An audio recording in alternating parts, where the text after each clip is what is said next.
The room was silent except for the ticking of the clock, yet the words of a child cut through the air as if they carried weight far beyond her years. Catherine Doyle sat at the wooden chair, her feet not quite reaching the ground, her hands folded neatly in her lap, her gaze fixed on something unseen. She spoke in a low, steady tone that made the air feel heavier. Her words were not the wild babbling of a child lost in play. They were deliberate, careful, and sharp, as if spoken from a place where innocence could not survive. What she said that day in 1871 would be written in the margins of asylum records, whispered by priests behind closed doors, and denied by men who could not admit that fear had taken root in their hearts. She was only a child, yet she spoke of things no child should have known. She described a man's betrayal before the man himself confessed it, recited the details of a death that had not yet occurred, and named sins that had been buried under the soil of silence. It was not a performance nor a game. The precision of her voice carried something more final, as if she were not inventing but revealing, pulling truths into the light that had long resisted it. Those who heard her tried to forget. They said a child could not know what she claimed to know. They said the mind plays tricks when fear takes hold. But even now the words remain preserved, like stains that cannot be washed away, because they were recorded not just in the memories of those who heard them, but in ink and paper, signed and sealed by doctors who swore they had never encountered such a thing before. Some of them laughed at first, mocking the hysteria of villagers and the superstition of mothers who thought their daughters cursed. But laughter does not survive long when the facts pile up like bones. By the third night there was no laughter, only silence, only careful eyes watching a child who seemed to watch them back with an understanding no one wished she possessed. It is tempting, with the passing of time, to call the story folklore. It is easy to dismiss it as a tale stretched by fear and retold too many times until truth blurred with invention. Yet the problem with Catherine Doyle is that the documents exist. The asylum notes remain, yellowed and fragile but still legible. There are names of those who testified to her words. There are dates of events that matched her warnings too closely to be dismissed as chance. The haunting is not in the photograph alone, though her stare has unsettled generations. The haunting lies in the knowledge that doctors who studied her admitted in unguarded words that they did not know how to explain her. And when men of science abandon explanation, all that remains is dread. The year was 1871, but dread is not bound to time. What Catherine spoke does not feel distant. It feels immediate, as though her words were spoken yesterday, as though they might still reach out through the walls of time to brush against us even now. Imagine a child turning to you with wide, pale eyes and telling you what you had thought safe inside your mind, telling you what you had done when no one was watching, or worse, telling you what you had not yet done but soon would. Would you dismiss her as mad? Or would you feel the ground shift under your feet, as if the future itself had leaned close enough to whisper? Catherine Doyle's case has been treated as a curiosity in certain medical texts, a footnote in histories of the asylum. But footnotes can carry more weight than pages of explanation, because every story has a beginning, and Catherine's began not with a scream but with a whisper that unfolded into a voice too calm for her age, too knowing for her years, too relentless for the fragile walls of an institution built to contain madness. Those who worked in the asylum wrote that she unsettled the patients. But it was not the patients she disturbed most deeply. It was the doctors, men who believed they had seen every manner of human affliction, who believed they could diagnose any voice, any trembling, any scream. Yet when faced with Catherine Doyle, they confessed to one another in low voices that they were afraid. The girl was not loud, nor violent, nor wild. Her silence was as heavy as her words. She waited, listening, and then she would speak. Her voice like a needle stitching together threads that no one wanted to see joined. Each phrase was a secret peeled away, and the most terrifying part was not only that she spoke of what had already been done, it was that she spoke of what had not yet come to pass, as though she were reading from a script that had been written before the actors had stepped onto the stage. And every time the stage would fill, and the scene would unfold exactly as she said it would. There is no comfort in this kind of knowledge. It does not bring salvation.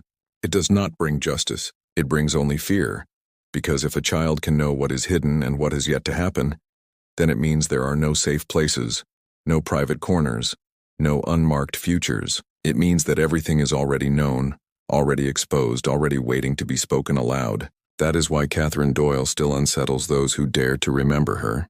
Not because she was a child who seemed strange, not because she was placed in an asylum, but because she reached into the places where truth is buried and pulled it out with hands too small to hold it. The year was 1871, and the soil of Ireland still carried scars that refused to heal. The memory of famine clung to the land like a shadow that would not lift, leaving behind hunger that did not always take the shape of empty stomachs, but sometimes of restless minds.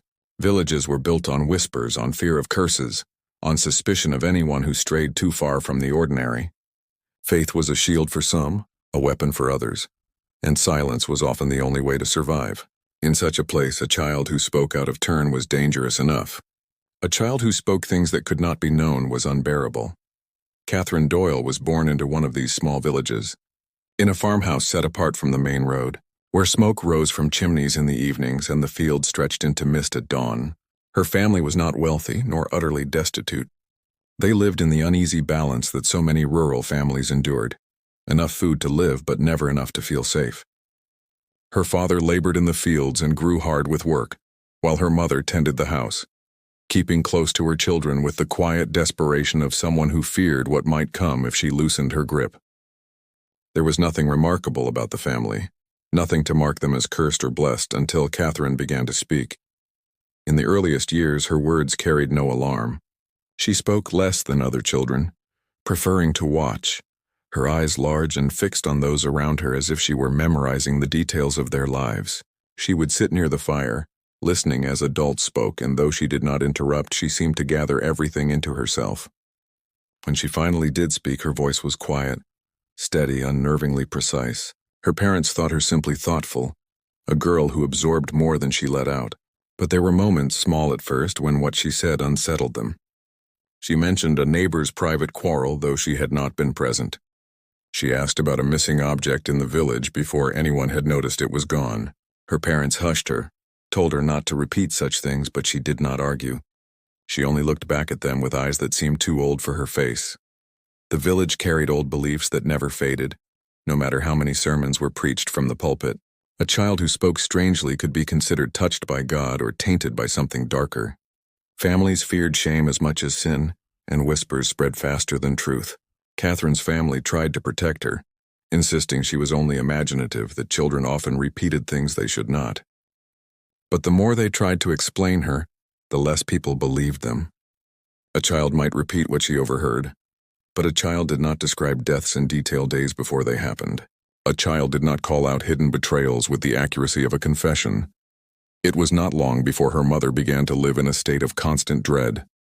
She tried to silence Catherine's words, not by scolding but by pleading. "Do not speak of these things, child," she whispered at night when the wind rattled the shutters and the fire burned low. But Catherine did not seem to understand why her words brought fear. To her they were only words as natural as breath. To her mother, they were wounds reopened every time they were spoken. The father responded differently.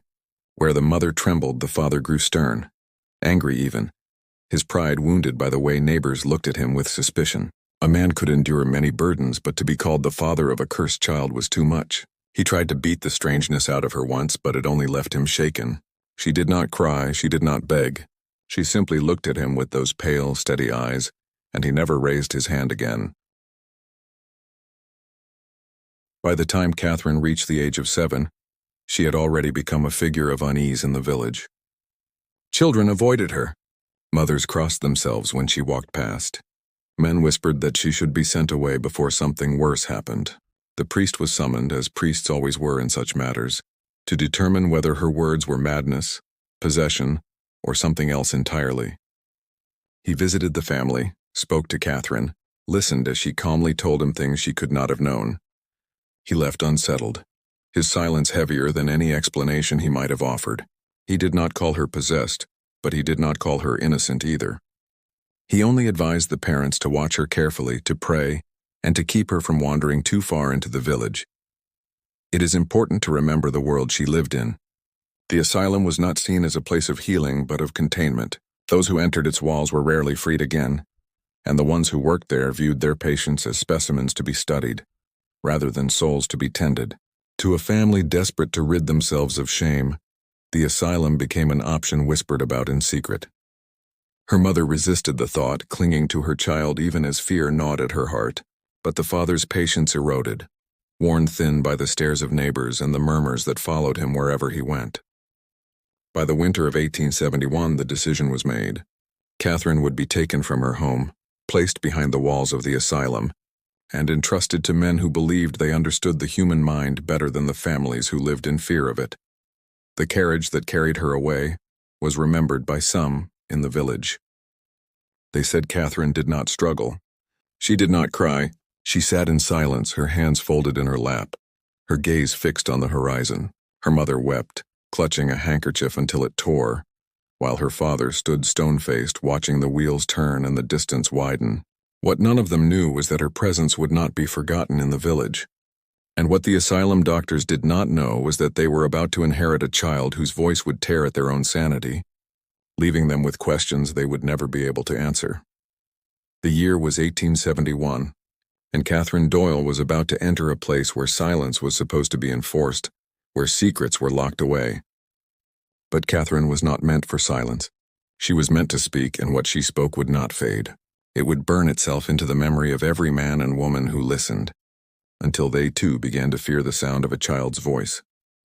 The asylum was meant to quiet her, to drown her voice beneath the weight of stone walls, barred windows and corridors that echoed with footsteps.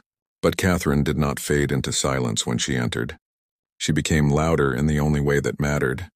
Her voice carried not in volume but in certainty. Nurses said that she sat calmly in the ward, her hands always folded, her posture still as though she were waiting. She did not scream like the others. She did not cry through the night. She waited, listening, and then she would speak. What she spoke was never random. It was always a revelation. Always something that should not have been known. The first incidents were dismissed as coincidence. A nurse misplaced her rosary and Catherine told her where to look before the woman even realized it was missing. A doctor lost a letter, and Catherine described exactly where he had left it in his home. Small details, perhaps explainable by observation, or the sharp senses of a clever child. But the incidents grew darker. One evening she told an orderly that his brother was dying, describing the color of his breath, the sound of his chest. He laughed, unsettled, but when he returned home days later, he found the brother dead, exactly as she had said. Another time, she whispered to a visiting priest about sins he had confessed only in private. He left pale, his hands trembling as though he had touched something unholy. The patients in the asylum began to fear her. Some begged not to be placed in the same ward. Others sat pressed against the walls, covering their ears when she began to speak. They said she carried knowledge of things they themselves could not face. She told one woman the secret of her child's death, a secret the woman had never dared speak aloud. She told another man about the fire he had lit years ago, a fire no one had ever traced to him. Her words tore through walls that people had built inside themselves, and once they fell, nothing remained but terror. The doctors, at first, treated her as a case study. They wrote in their journals with clinical detachment, describing her behavior as if it were no more than an unusual condition of the mind, but they could not hide the unease in their notes. Again and again the word uncanny appeared. Again and again the phrase impossible was repeated. And behind the formal handwriting there were moments of fear breaking through. One doctor confessed in his notes that he could not bring himself to question her alone, because her gaze unsettled him to the point of trembling. Strange contradictions began to surface. Catherine did not know her letters, yet she spoke of things written in books she had never touched. She had never traveled beyond her village, yet she described towns she had never seen with accuracy that startled those who had walked the streets themselves. She told a nurse about a storm that had not yet reached the coast, and hours later the asylum shook under the wind. She told another patient about a hanging in Dublin days before the newspapers carried the report. With every instance, the circle of coincidence grew tighter, until denial became harder than belief. By the second month, Catherine's reputation had spread beyond the walls. Families of patients whispered about her. Villagers who worked in the asylum carried stories home, stories that grew heavier with each retelling. They said a child sat among the mad and the broken, speaking secrets that unstitched lives. Some called her cursed. Others whispered that she might be a saint. though they said it with fear rather than reverence. The church grew uneasy. The doctors debated in low voices torn between science and dread. But Catherine herself did not change. She sat with her calm posture, her hands folded, her gaze distant. She seemed less a child than a vessel through which something else spoke.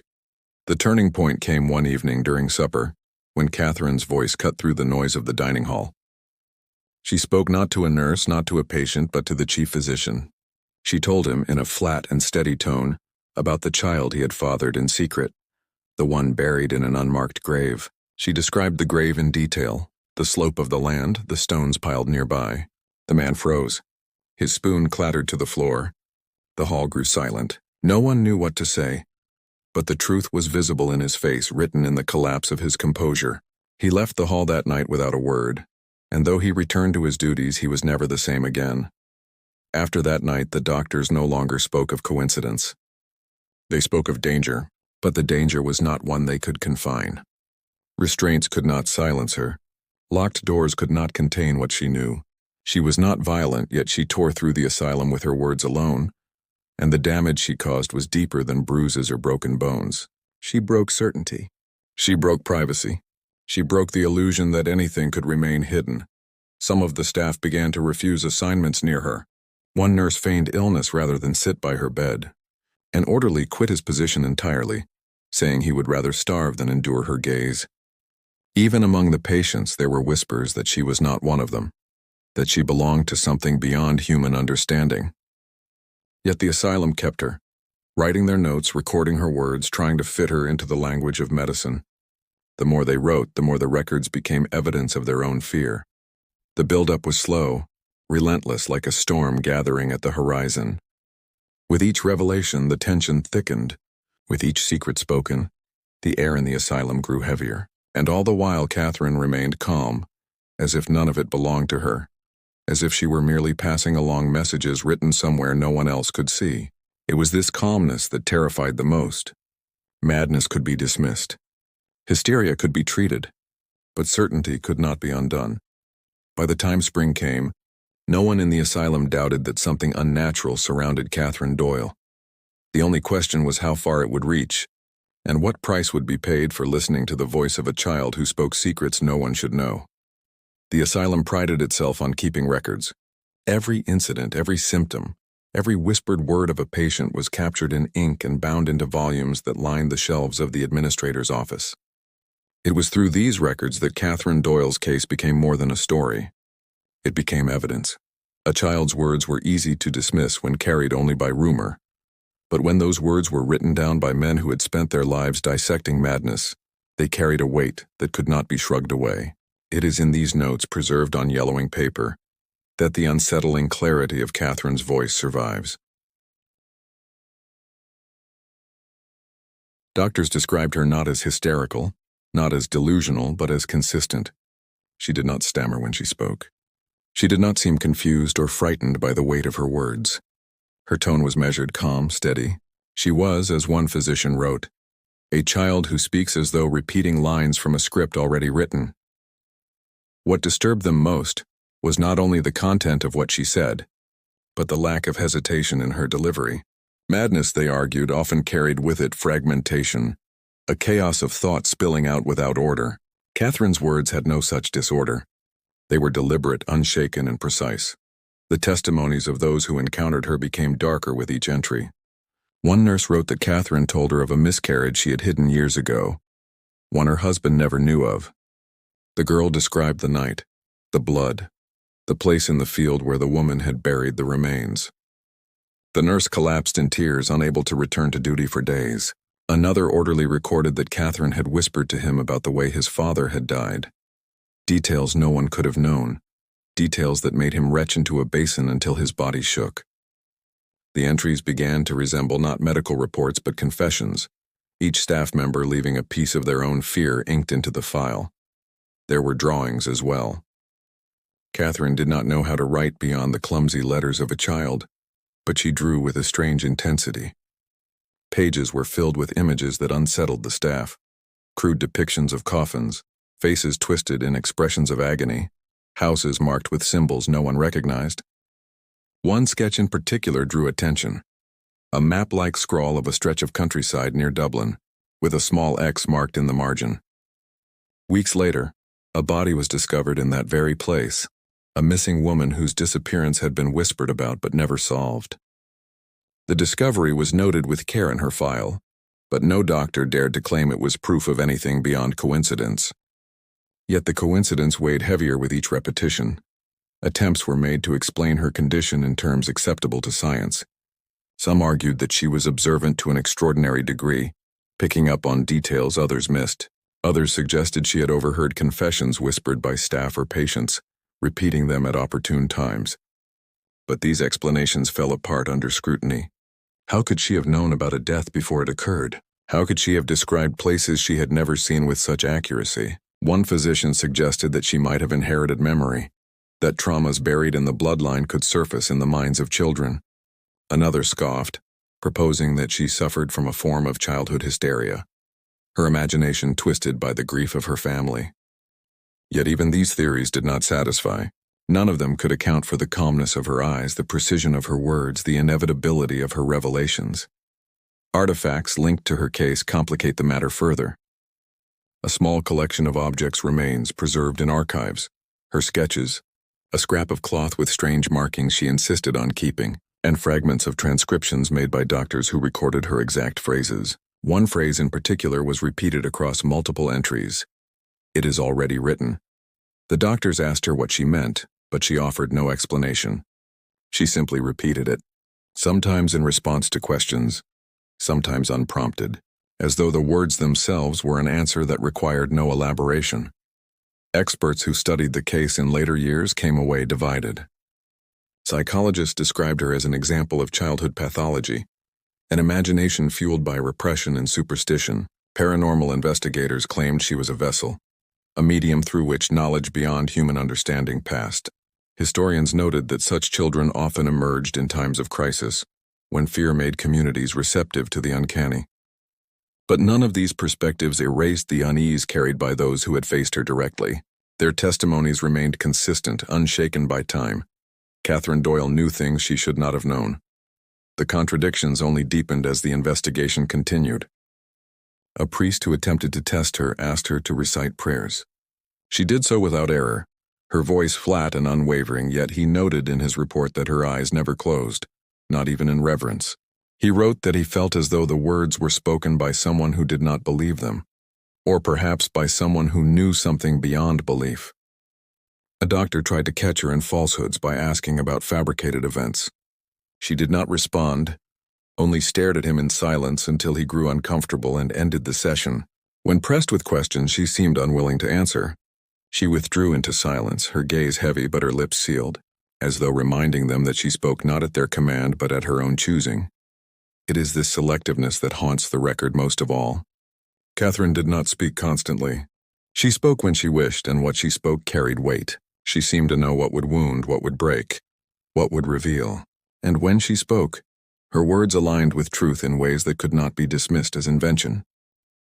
Her silence, too, became a kind of evidence, proof that she held control over what she chose to reveal. By the spring of 1871, her file had grown thicker than that of any other patient in the ward. The margins were filled not with observations of illness but with notes of dread. Words like impossible, uncanny, and terrifying appeared alongside clinical terms. The asylum staff had begun to admit, though only in ink, that they did not know how to contain her. She was not violent, but she was dangerous, not because of what she did, but because of what she said. And that perhaps was the most chilling revelation of all, that words alone, spoken by a child in a calm and steady voice, could unravel men who believed themselves immune to fear. The asylum was not meant to feel alive, but as the months passed with Catherine Doyle inside its walls, the building seemed to breathe with unease. The long halls, once heavy only with the cries of the mad and the shuffling of feet, grew quieter, as if sound itself recoiled in her presence. She had no need to shout. She had no need to strike. She undid people with her voice alone, and the unraveling was slow, deliberate, and merciless. The nurses, who had once spoken briskly and without hesitation, began to walk more carefully, as though afraid that a single misplaced word might draw Catherine's attention. One of them, a woman named Margaret, had worked in the asylum for more than a decade without flinching at screams or violence. Yet Catherine broke her in weeks. Margaret was assigned to the child's ward at night, when the lamps cast long shadows against the walls. She later admitted in trembling whispers that she dreaded the shift more than any violent outburst she had endured. Catherine would wait in her bed silent, her wide eyes reflecting the lamplight. Then she would speak softly, not always with a warning but with a truth. She told Margaret about the miscarriage she had suffered in her youth, a secret Margaret's husband never knew. She told her the name of the child she had chosen in her heart but buried along with the memory. Margaret resigned within days, leaving her post without collecting her pay. She told the administrator she would rather starve than hear the child's voice again. Others broke more slowly. The physicians, who prided themselves on their ability to remain detached, began to lose their composure. Their notes grew more frantic, their handwriting less controlled. Some confessed in private that they dreamed of Catherine, dreamed of her voice filling their ears, repeating truths they had buried. One doctor drank heavily each evening, hoping to silence the echoes. Another suffered a collapse of nerves so severe that he was sent away on leave, never to return. For men trained to dissect madness, it was a humiliation to admit that they were afraid of a child. Yet their fear was written in every page of her file, every inked word betraying the erosion of certainty.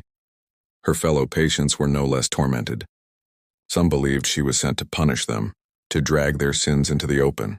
Others saw her as a prophet, a messenger of something that could not be named. A woman who had been confined for violent fits refused to eat in Catherine's presence, convinced that the child's gaze was peeling her soul apart. Another man fell to his knees before her, begging forgiveness for crimes he had never confessed, sobbing as though the weight of her silence was a judgment too heavy to endure. Catherine never moved to comfort them. She only watched, her lips parting now and then to drop a single phrase, a single fragment of knowledge that made their trembling worse.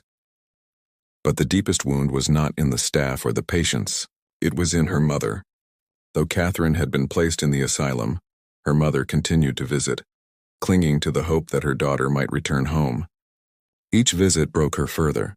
Catherine did not greet her with warmth, did not speak of love, did not cry to leave. Instead, she told her mother things that made her body shake. She spoke of the night her mother had thought of abandoning her as an infant. She spoke of arguments whispered between her parents in the dark.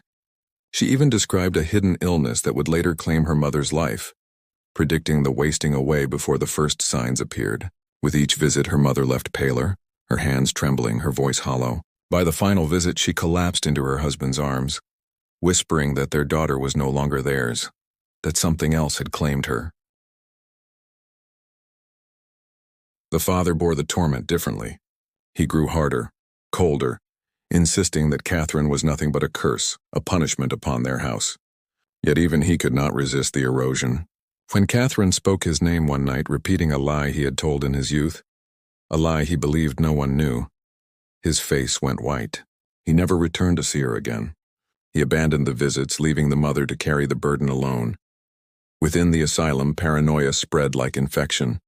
Staff members began to suspect one another, wondering if Catherine had shared their secrets with their colleagues. Patients lashed out in fear, insisting that she was whispering their thoughts aloud. The walls of the asylum seemed to grow thinner, as if privacy itself had been erased.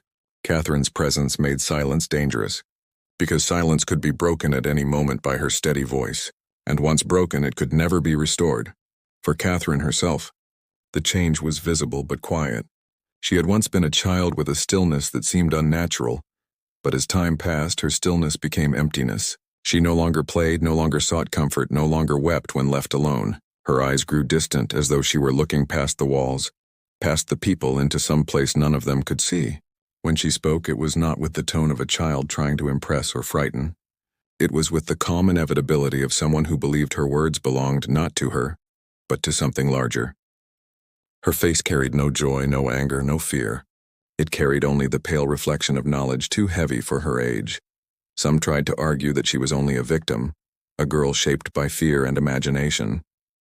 But those who lived with her knew better. They knew the damage she inflicted was not random. It was targeted, precise, always striking the most hidden wound, always cutting where it would bleed the longest. And the more she spoke, the more they wondered whether she chose her words at all, or whether she was only a vessel, spilling truth that no one wanted unearthed.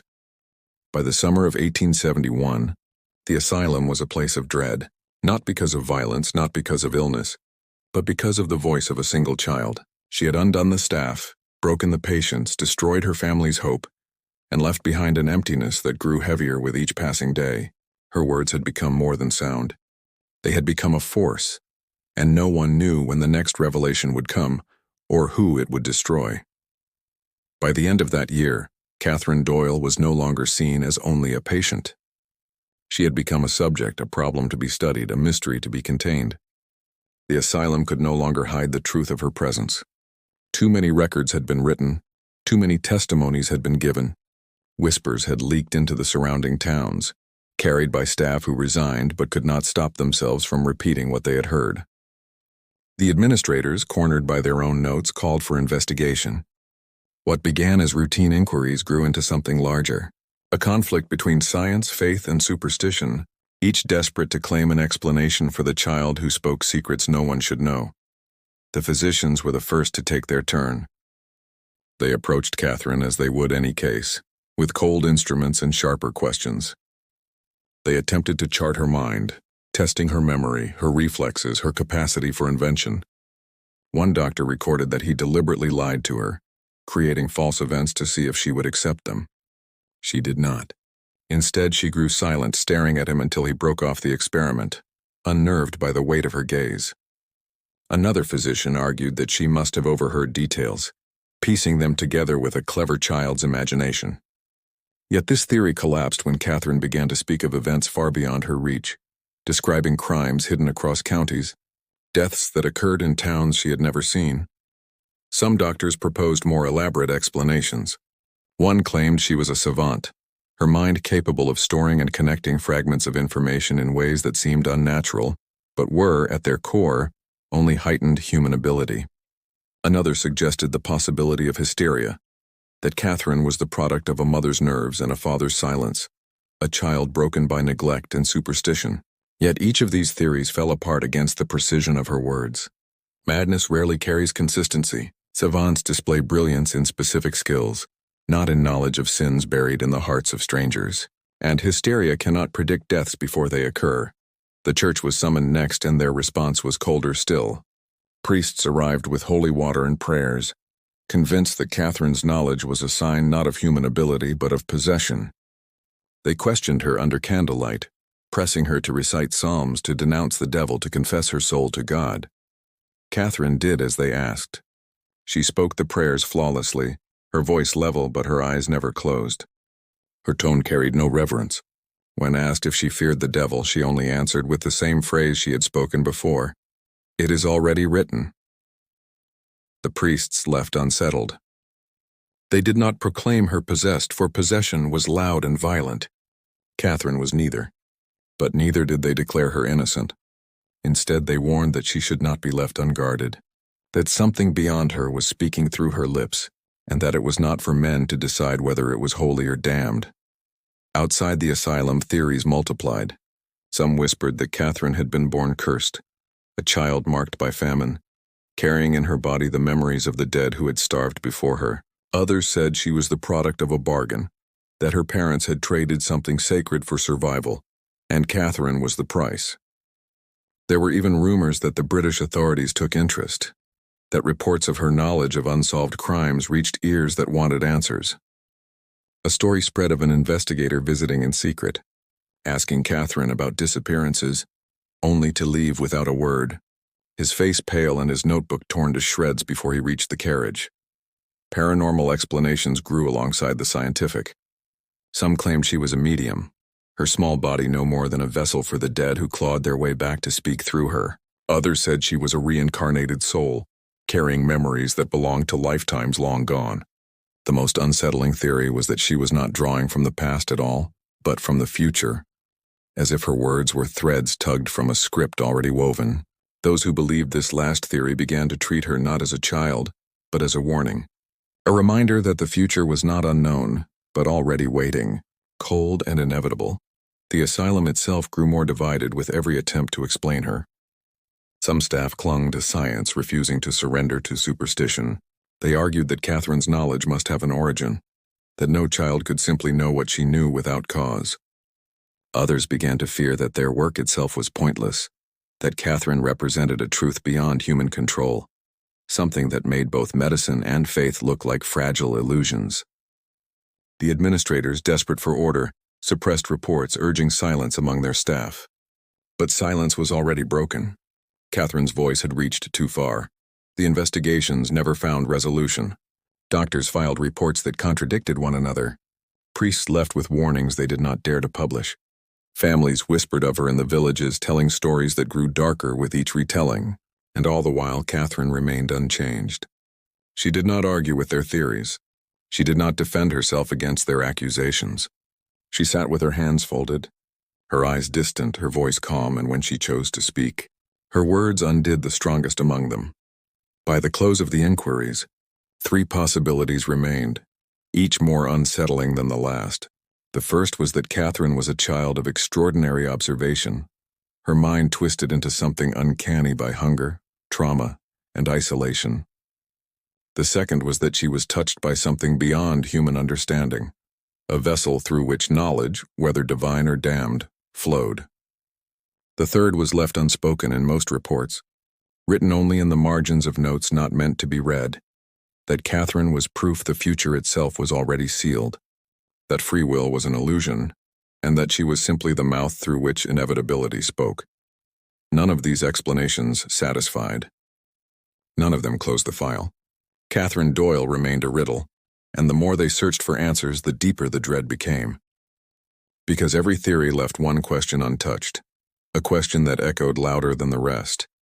If Catherine could not be explained, then what was she? The final entries in the records of Catherine Doyle are abrupt, unfinished, as though the men who wrote them could no longer bear to continue.